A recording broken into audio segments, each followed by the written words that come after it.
Welcome to another episode of Creepier Features. Tonight's movie is, it's not all that awful. Matter of fact, it's pretty darn good for a television movie. Tonight, you have an appointment with your doctor. No, I don't mean your proctologist or Doctor Who either.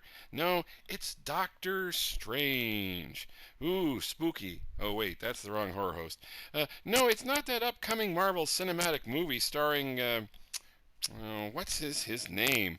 You know, the guy who's in everything these days. Sherlock, The Hobbit. He was Khan in that not so great Star Trek movie, and darn it, what is his name? Oh yeah, I got it. Bandersnatch Cumberbund. No, that's not quite right. Oh well, I'll remember his name later. Anyhow, tonight you will be enjoying, and I'm not using that word lightly, the 1978 TV movie of Doctor Strange. This film practically screams 1978 at you. From the funky guitar riffs to the creepy music, it may show its age, but compared to most of the stuff that was on TV that year, this was pretty darn good. It's a bit heavy talking in the front, but then it gets going towards the end. Doctor Strange as a character is kind of a tough one to translate to television. It's not as easy as saying, oh, loser kid gets bitten by a radioactive spider and develops wall crawling powers. But they do a pretty darn good job of introducing these characters for a series.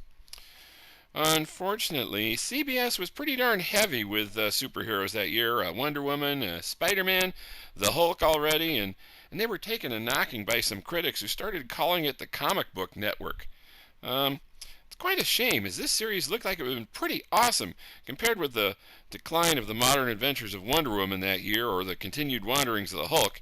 Anyhow, they showed this on TV once, and then, like a beat, they let it drop. Okay, so first you get introduced to Morgan Le Fay of King Arthur fame. You remember King, if I gotta explain that to you. Oh, anyhow, you may recognize her voice right off as she's currently playing Archer's mom on the TV's Archer, the animated series. She was also the voice of Fran Sinclair back in the 90s show Dinosaurs. But here, Jessica Walter is playing a baddie. Ooh.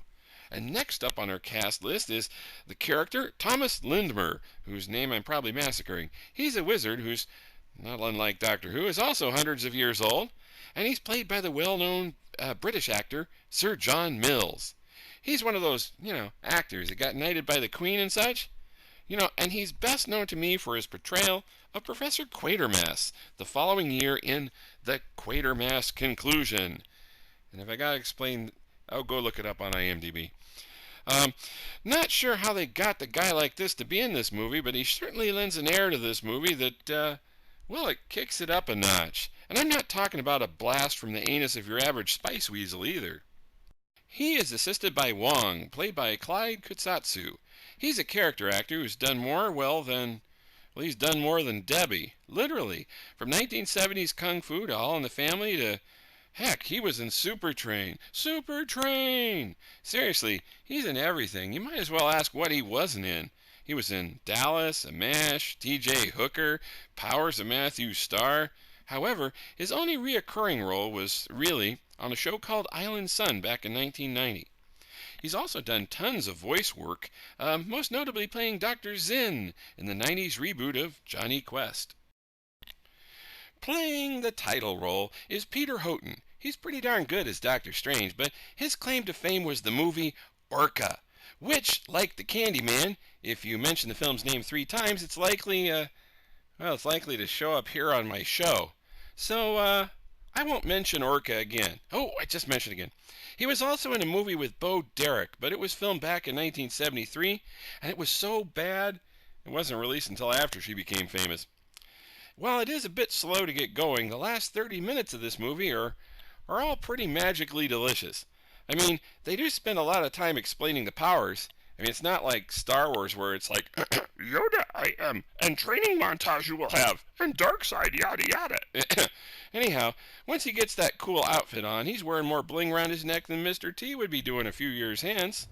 Anyhow, let's enter the rather musical heavy world of Doctor Strange. Ooh, spooky. It's a shame it's not in 3D.